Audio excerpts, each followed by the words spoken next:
സിനിമയുടെ പിന്നിലുള്ള എഴുത്ത് അത് ഒരു ക്രാഫ്റ്റിന്റെ ഭാഗമാണോ അതൊരു ക്രിയേറ്റിവിറ്റിയുടെ ഭാഗമാണോ? ഇത് രണ്ടും തമ്മിൽ പ്രാക്ടിക്കലി എന്തെങ്കിലും വ്യത്യാസമുണ്ടോ? ആഹ് തുടങ്ങിയ ചോദ്യങ്ങൾ എല്ലാ കാലത്തും സിനിമ ഉണ്ടായ കാലം മുതലുള്ളതാണെന്നാണ് എനിക്ക് തോന്നുന്നത്. അതിപ്പോഴും അതേപോലെയൊക്കെ തന്നെ നിലനിൽക്കുന്നുണ്ട്. ഇതിന് കൃത്യമായ ഒരു ഉത്തരം കൊടുക്കുക എന്നുള്ള ഒരു ഉദ്ദേശമല്ല എനിക്കുള്ളത്.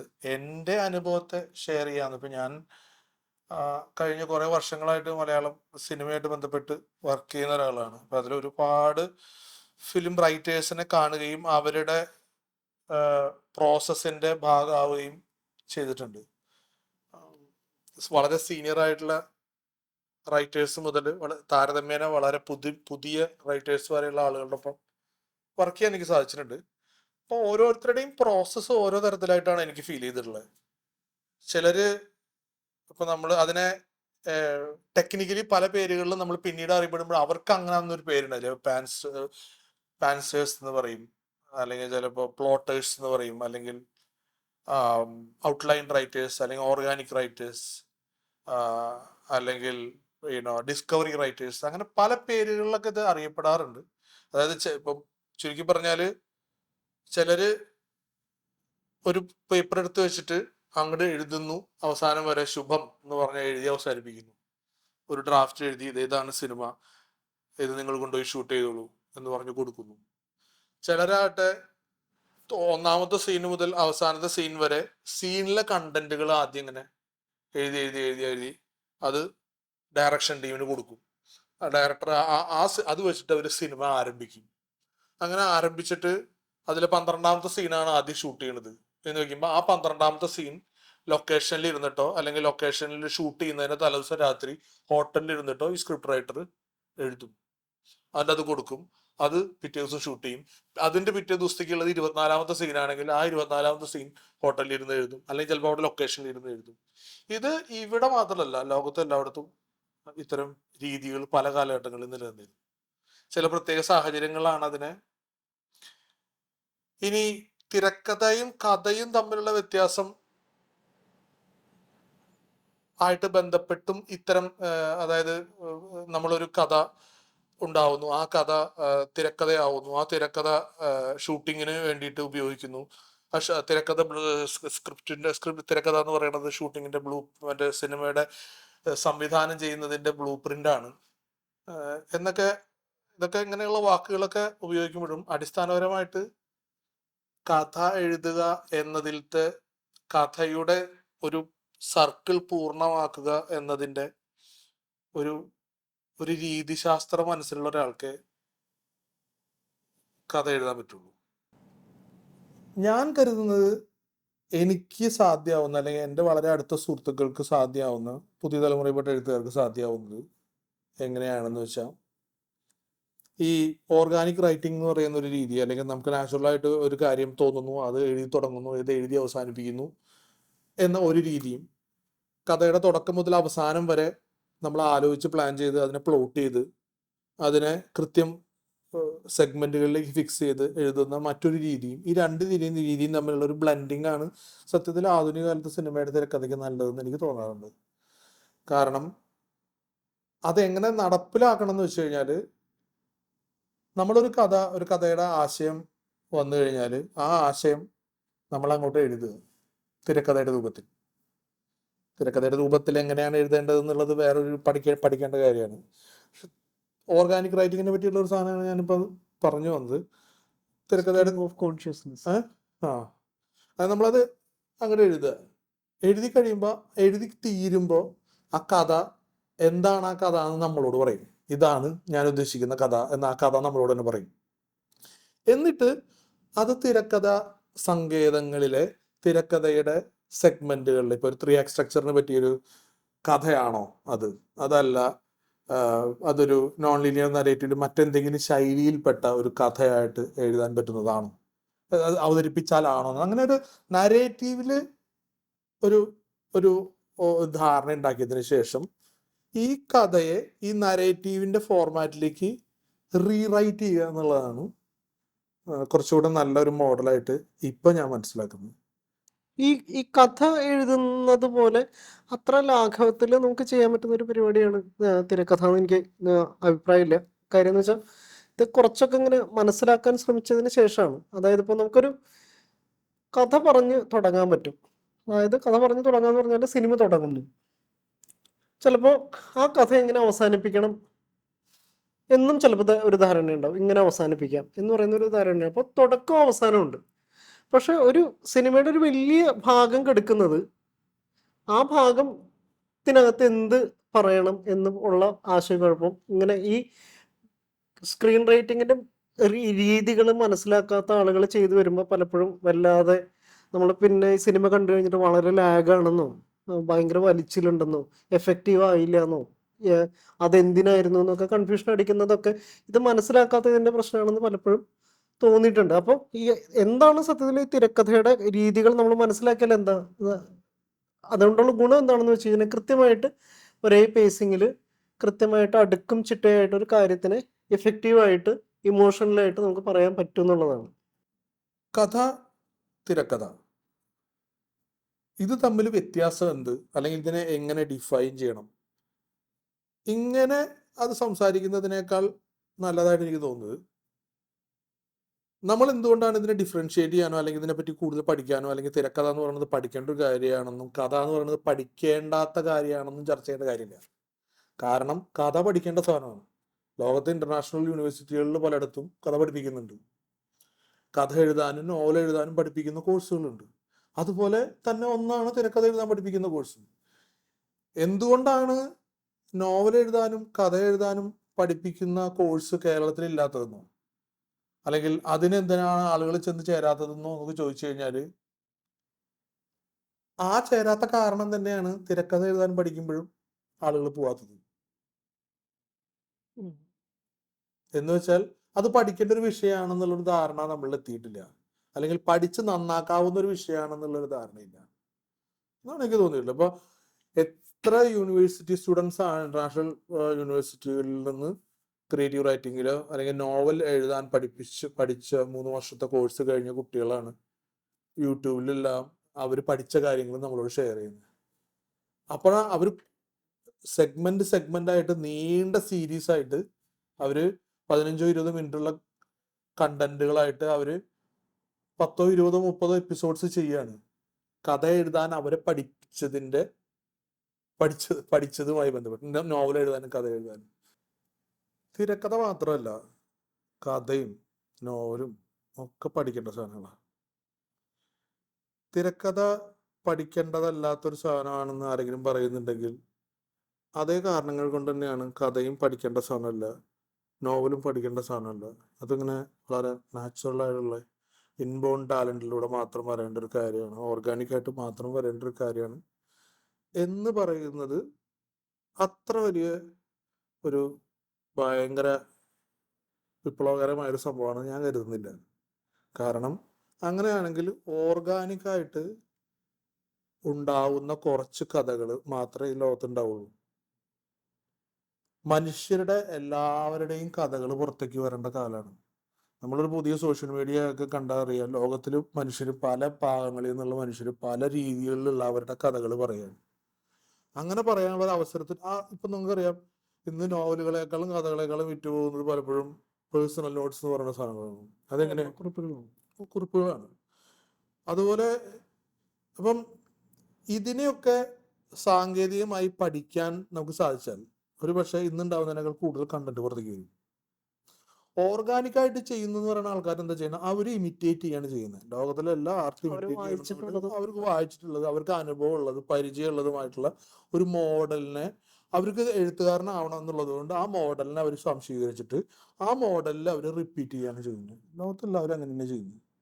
നമ്മൾ ആ മോഡൽ തന്നെയാണ് നമ്മൾ പഠിക്കുന്നത്. പക്ഷെ കുറച്ചുകൂടെ സയന്റിഫിക് ആയിട്ട് ലോകത്തുള്ള ഇതിനെപ്പറ്റി റിസർച്ച് നടത്തിയിട്ടുള്ള മനുഷ്യർ എന്തൊക്കെ തരത്തിലുള്ള സെഗ്മെന്റുകളാണ് അതിലൂടെ കടന്നു പോയാലാണ് കഥയുടെ ഒരു പൂർണ്ണത കംപ്ലീറ്റ് ആവുന്നത്, ഒരു സർക്കിൾ കംപ്ലീറ്റ് ആവുന്നത് എന്ന് മനസ്സിലാക്കി എന്തൊക്കെയാണ് ഇമോഷണലി സൈക്കോളജിക്കലി ഒക്കെ ഒരു മനുഷ്യനെ ബാധിക്കുന്ന കഥാകഥന രീതികൾ എന്ന് മനസ്സിലാക്കിയിട്ട് ഏതൊക്കെ തരത്തിലുള്ള എൻഡിങ്ങുകളാണ് കഥയ്ക്ക് വേണ്ടത്, ഏതൊക്കെ തരത്തിലുള്ള ആവശ്യങ്ങളാണ് ഒരു കഥയുടെ കഥാപാത്രങ്ങൾക്ക് വേണ്ടത്, ഏതൊക്കെ തരത്തിലുള്ള ഘട്ടങ്ങളിലൂടെയാണ് ഒരു കഥ കടന്നു പോകുന്നത്, എവിടെയാണ് കഥയുടെ ക്ലൈമാക്സ്, എവിടെയാണ് കഥയുടെ ഓപ്പണിങ്, കഥയുടെ ഒരു തീമാറ്റിക് കൺക്ലൂഷൻ എന്താണ്, തുടങ്ങി ഒട്ടേറെ സബ് ഫാക്ടറുകളിലൂടെ കടന്നു പോകാനും അതിനെ ശാസ്ത്രീയമായിട്ട് പഠിച്ച് പ്രാക്ടീസ് ചെയ്താൽ ഇന്ന് ഓർഗാനിക്കായിട്ട് അയാളുടെ ജീവിതം മുഴുവൻ എഴുതി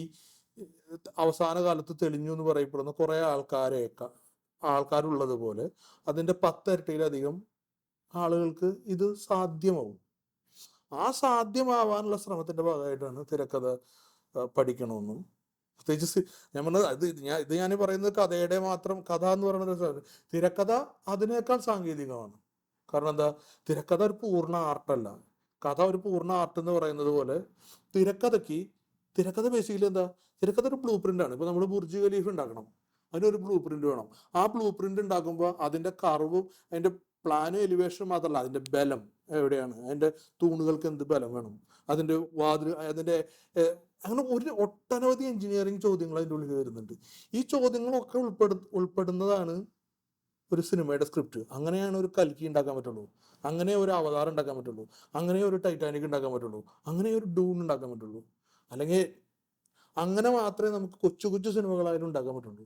കാരണം ഇതൊരു സാധാരണ കഥ എഴുതി ഈ കഥ വർക്കായില്ല കേട്ടോ, നമുക്കൊന്ന് മാറ്റി വയ്ക്കാം, അടുത്ത കഥ എഴുതാം എന്ന് പറയുന്ന ഒരു മൊമെന്റിന്റെ കഥയല്ല.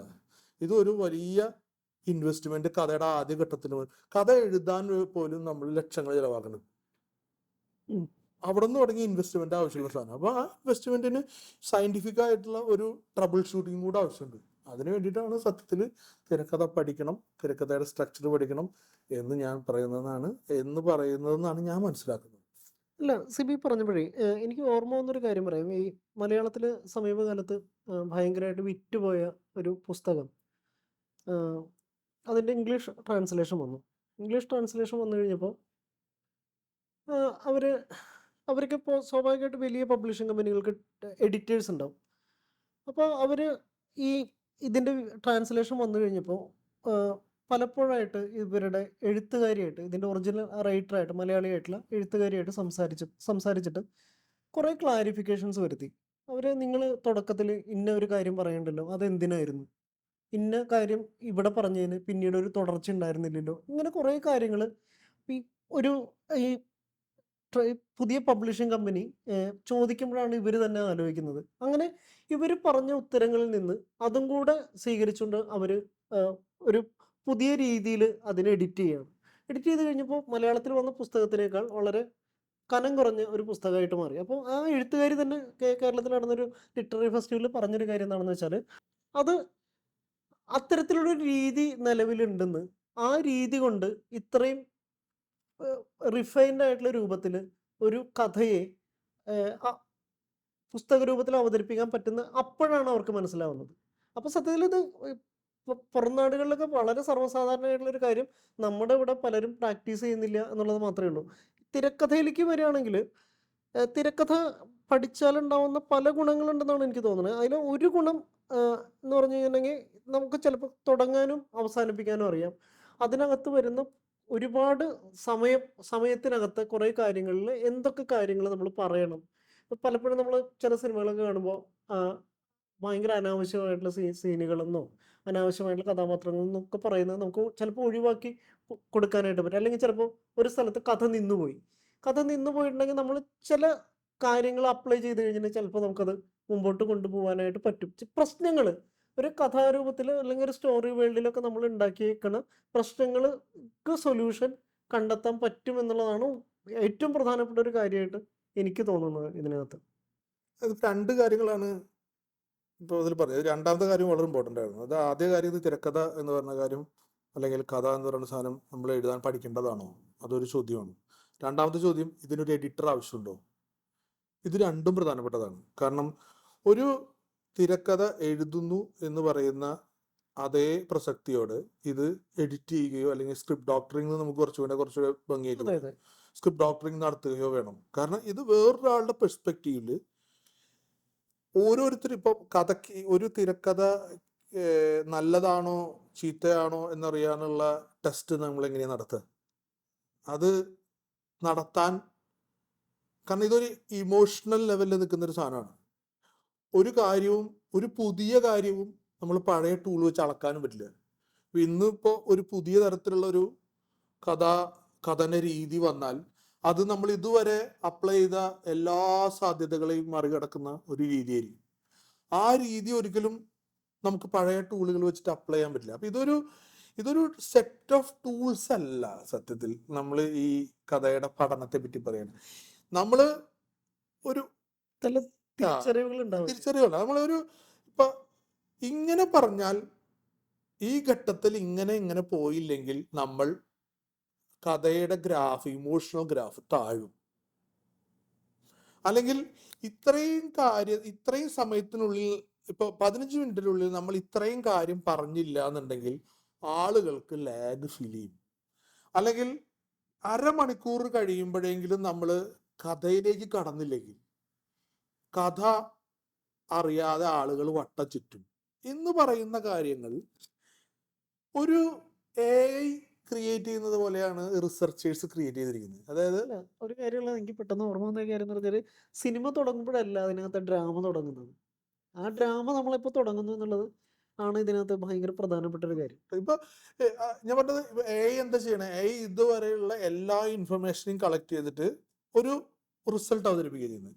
സത്യത്തിൽ നല്ല റിസർച്ചേഴ്സ് അത് തന്നെ ചെയ്യണേ. ഇപ്പൊ ഒരു ബ്ലേക്ക് സ്നൈഡറെ പോലെ ഒരാൾ, അല്ലെങ്കിൽ ക്യാമ്പലിനെ പോലെ, അല്ലെങ്കിൽ സിറ്റ്ഫീൽഡിനെ പോലെ ഒരാൾ, ഇയാൾ എന്താ ചെയ്യണേ? അതുവരെ ഉണ്ടായിരുന്ന സിനിമ സ്ക്രിപ്റ്റുകളെ അനലൈസ് ചെയ്തിട്ട് അവര് ഇതൊക്കെയാണ് ജനറലി നമുക്ക് എത്താവുന്ന ഒരു മോഡൽ. ഇതിലൂടെ നിങ്ങൾക്ക് എത്തിയാൽ ഒരു മിനിമം ക്വാളിറ്റിയുള്ള സ്ക്രിപ്റ്റ് നിങ്ങൾക്ക് ഉണ്ടാക്കിയെടുക്കാം. പിന്നെ അതിൻ്റെ മേലെ ഗോപുരം കെട്ടേണ്ടത് നിങ്ങളുടെ മാത്രം ഉത്തരവാദിത്വവും നിങ്ങളുടെ ക്രിയേറ്റിവിറ്റിക്ക് പൂർണ്ണമായിട്ടും വഴങ്ങുന്നതുമായിട്ടുള്ള ഒരു കാര്യമാണ്. പക്ഷെ ഒരു ബേസിക് തറ കെട്ടാൻ നിങ്ങൾക്ക് ഇത്രയും സിമെന്റും കമ്പി ആവശ്യമുണ്ട് എന്ന് പറയുകയാണ് ചെയ്യുന്നത്. അത് എന്തുകൊണ്ട് നമുക്ക് സ്വീകരിച്ചുകൂടാ? നമ്മൾ എന്തുകൊണ്ടാണ് ഇത്രയും അവൈലബിൾ ആയിട്ടുള്ള ഡാറ്റ എടുക്കാതെ നമ്മൾ കുറെ ഇപ്പോൾ നമ്മുടെ ഇതൊന്നും അവൈലബിൾ അല്ലാത്ത കാലത്ത് ഡെഫിനറ്റ്ലി നമ്മുടെ റൈറ്റേഴ്സ് ഒക്കെ ചെയ്യുന്നത് സ്വയം ഡിസ്കവർ ചെയ്യായിരുന്നു. അവര് ഇപ്പം MT എഴുതുന്ന, ഉറപ്പണ്ണ എഴുതുന്ന കാലത്ത്, അല്ലെങ്കിൽ പത്മരാജൻ എഴുതുന്ന കാലത്ത്, അല്ലെങ്കിൽ ഇവരൊക്കെ എഴുതുന്ന കാലത്ത് ഇവരുടെ ആദ്യം എഴുതാൻ ആവശ്യപ്പെടുമ്പോൾ ഒരാൾ ശോഭന പരമേശ്വരൻ നേരാണ്, അങ്ങനെ ഇങ്ങനെ ഓരോരുത്തരും എഴുതാൻ ആവശ്യപ്പെടുന്ന കാലത്ത് ഇവരെന്താ ചെയ്തത്? ഇവര് ചെയ്തതായിട്ട് അവർ തന്നെ എഴുതിയിട്ടുള്ളത് എന്താണ് ഇതിന്റെ പരിപാടി എന്ന് അന്വേഷിക്കുകയായിരുന്നു. ആ പരിപാടിയിലൂടെ അവരെത്തിപ്പെട്ടത് അന്നത്തെ റൈറ്റിംഗ് ടെക്നോളജി എഴുതിയിട്ട് ആളുകളുടെ പുസ്തകങ്ങളിലേക്ക് ആയിരിക്കും സ്വാഭാവികമായിട്ടും. കാരണം അവരൊക്കെ വലിയ റീഡേഴ്സ് ആയിരുന്നു. അവരതിൽ നിന്ന് ശരി, ഇപ്പം കഥയും തിരക്കഥയും തമ്മിലുള്ള വ്യത്യാസം എന്ന് നമ്മൾ ഇവിടെ പറയേണ്ട കാര്യമല്ല, പഠിക്കേണ്ടതാണെന്നുള്ളതാണ് നമ്മൾ സംസാരിക്കുന്നത്. കാരണം അത് തമ്മിലുള്ള വ്യത്യാസം എന്താണെന്ന് ഒരു ഇന്റർവ്യൂവിലോ അല്ലെങ്കിൽ ഒരു ചെറിയ ഡിസ്കഷനിൽ പറഞ്ഞു തീർക്കാൻ പറ്റുന്ന ഒരു കാര്യമല്ല. കാരണം ബേസിക്കലി നമ്മൾ കഥ പറയുന്ന ശൈലിയല്ല, അങ്ങനെ കുറച്ചുകൂടെ മൂർത്ത ഭാവമുള്ള സന്ദർഭങ്ങളുടെ ഒരു കൂടിച്ചേരലാണ് തിരക്കഥ എന്ന് പറയുന്നത്. എന്നാൽ കഥയ്ക്ക് കുറെ കൂടെ അമൂർത്തമായ ധാരകളുണ്ട്. ആ ധാരകളെ നമുക്ക് തിരക്കഥയിലേക്ക് കൊണ്ടുവരുമ്പോൾ അത് വേറൊരു ശൈലിയാണ്. ഇപ്പൊ നമ്മൾ പ്രോസ് എഴുതുന്നു എന്ന് പറയുന്നത് പ്രോസിനോട് കൂടുതൽ സാമ്യം നിൽക്കുന്ന ഒരു ഭാഷയാണ് തിരക്കഥയുടെ എന്ന് എനിക്ക് തോന്നിയിട്ടുണ്ട്, കഥയേക്കാൾ. അല്ലെങ്കിൽ കഥയോടും കവിതയേക്കാളും പ്രോസിനോട്, അതായത് ഒരു സ്റ്റോറിയോട് അവിടെ അങ്ങനെ ഒരു സംഭവം ഉണ്ടായി എന്ന് പറഞ്ഞാൽ മതി, അല്ലെങ്കിൽ അങ്ങനെയാണ് പറയേണ്ടത്. പക്ഷെ അവിടെ പുതിയ ചില സങ്കേതങ്ങൾ ഉപയോഗിക്കേണ്ടി വരും തിരക്കഥയിൽ. അതായത് ഒന്നിനോടൊന്ന് ചേരാനുള്ള ഒരുപാട് സങ്കേതങ്ങൾ തിരക്കഥയുടെ മാത്രം സൗന്ദര്യത്തിൽ അത് വരുന്നുണ്ട്. അതിനെ ഉൾപ്പെടുത്തുന്നതാണ് തിരക്കഥ. പഠിക്കണോ വേണ്ടോ എന്നുള്ള ചോദ്യത്തില് എനിക്കങ്ങനെ ഒരു സംശയമില്ല. കാരണം എല്ലാവരും പഠിച്ചിട്ട് ആരാളുള്ളത് പഠിക്കാതെ തിരക്കഥ എഴുതുന്നത്? രണ്ട് തരത്തിൽ പഠിക്കാൻ പറ്റും. ഏത് തരത്തിൽ പഠിക്കണം എന്ന് മാത്രം നോക്കിയാൽ മതി. ഒന്നുകിൽ നമ്മൾ മുമ്പ് ഇതുവരെ ചെയ്തിട്ടുള്ള ഇപ്പൊ ഇത്രയുള്ള വ്യത്യാസം. ഞാനിതിനെ കാണുന്നത്, നമ്മുടെ വീടൊക്കെ പണിതിട്ടുള്ളത് ഒരു എഞ്ചിനീയറും അല്ല, ഒരു ആർക്കിടെക്റ്റും അല്ല, മേസ്തിരിമാരാണ്. അവരെങ്ങനെ ചെയ്തിട്ടുള്ളത്? മുന്നേ കണ്ടിട്ടുള്ള ഒരു വീട് നോക്കുന്നു, അതിന്റെ മോഡലില്, അതിന്റെ മുറി വലിപ്പത്തില്, അതിന്റെ സ്ട്രക്ചറിൽ അവർ ഒരു വീട് കെട്ടുന്നു. ആ വീടിന് നല്ല ഉറപ്പുണ്ടാവും, ഒരു സംശയവും ഉണ്ട്. എന്നാൽ ഒരു എഞ്ചിനീയർ എന്താ ചെയ്യുന്നത്? അയാൾ വേറെ തരത്തിലാണ് അതിനെ കൺസീവ് ചെയ്യുന്നത്. ആ സാഹചര്യങ്ങൾക്ക് അനുസരിച്ചിട്ടുള്ള ആ ആർക്കിടെക്ട് എന്താ ചെയ്യണേ, ആ പറമ്പിനെ എങ്ങനെയാണ് ഒരു കാര്യം ഞാൻ പറയാം, നിങ്ങൾ നമ്മുടെ വീടോ നമ്മുടെ അപ്പുറത്തെ തൊഴുത്തോ നമ്മുടെ അപ്പുറത്തെ കടമുറിയോ നിങ്ങളൊരു എന്താ പറയാ ഒരു മേസ്ത്രി കൊണ്ട് പണിയിപ്പിക്കാം. പക്ഷെ ആ ധാരണ വെച്ചിട്ട് നിങ്ങൾ അയാളോട് ബുർജ് ഖലീഫ കെട്ടാൻ പറയരുത്. കാരണം അത് വേറെ കൺസെപ്റ്റാണ്. അല്ലെങ്കിൽ നിങ്ങൾ അവരോട് മറ്റേ IM വിജയന്റെ പേരിലുള്ള ഇൻഡോർ സ്റ്റേഡിയം പണിയാൻ പറയരുത്. അതിന് ആർക്കിടെക്ട് വേണ്ടി വരും. അപ്പം നിങ്ങൾ എന്തുകൊണ്ട് കുറെ കാര്യങ്ങൾ മനസ്സിലാക്കാൻ നിങ്ങൾ എന്തുകൊണ്ട് നിങ്ങളുടെ നാച്ചുറൽ ധാരണകളും നിങ്ങൾ ഇതുവരെ കണ്ടതും മനസ്സിലാക്കിയതുമായ കാര്യങ്ങൾ മാത്രം വെച്ച് നിങ്ങൾ മേസ്ത്രി പണി ചെയ്തോ മതി എന്ന് എന്തിനാ പറയണേ? നിങ്ങൾക്ക് എന്തുകൊണ്ട് പഠിച്ചുകൂടാ? പഠിക്കുന്നതിൽ എന്താ തെറ്റ്? അവരും പഠിച്ചത് തന്നെയാണ്. അവര് നമ്മൾ പഠിച്ച ഒരു രീതിയിലല്ല പഠിച്ചതെന്ന് മാത്രമേ ഉള്ളൂ. ഇതാണ് എനിക്ക് തോന്നുന്നത് തിരക്കഥയെ പറ്റിയുള്ള പഠനം വേണോ വേണ്ടേ എന്നൊക്കെയുള്ള ചോദ്യത്തിൽ. അതൊക്കെ വളരെ പ്രിമിറ്റീവ് ആയിട്ടുള്ള ചോദ്യമായിട്ട് എനിക്ക് തോന്നുന്നു.